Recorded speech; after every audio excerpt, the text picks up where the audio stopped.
د حضرت عمرو بن سلمہ رضی الله تعالی عنہ د کفر په حالت کې قرآن پاک یادول.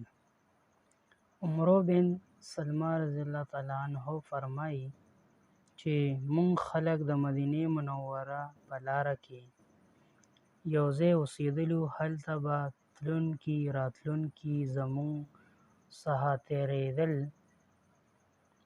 کوم خلک چې به مدینې منورې نه واپس راتلل، مونږ به د هغوی نه د حالاتو تپوس کولو چې د خلکو څه حال احوال دی. کوم صاحب چې د نبوت دعوه کوي د هغه څه خبر دی. هغې خلکو به حالات بیانول چې هغه وایي ما باندې وحی راځي. دا آیاتونه نازل شوي دي. زه کم عمره بچی وم، هغوی چې به څه بیان کړه ما به هغه یادول. دارنګې د مسلمانېدو نه وړاندې ما ته ډېر قرآن شریف یاد شوی و. د عربو ټولو خلکو مسلمانېدو دپاره د مکې د خلکو انتظار کولو. کله چې مکه مکرمه فتح شوه نو هره ډله اسلام کې داخلېدو دپاره حاضره شوه. زما پلار هم د قوم یو څو سړو سره د ټول قوم له طرفه قاصد جوړ شوی حاضر شو. نبي اکرم صلی الله علیه وسلم هغه ته د شریعت احکام وښودل او مونځ یې ورته وښایه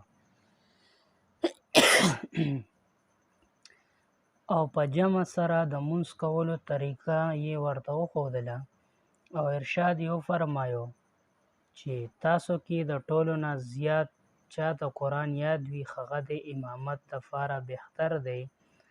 ما چونکې د مدینې نه د راتلونکو خلکو نه آیاتونه اورېدل او یادول، په دې وجه د ټولو نه زیات حافظ قرآن هم زه وم.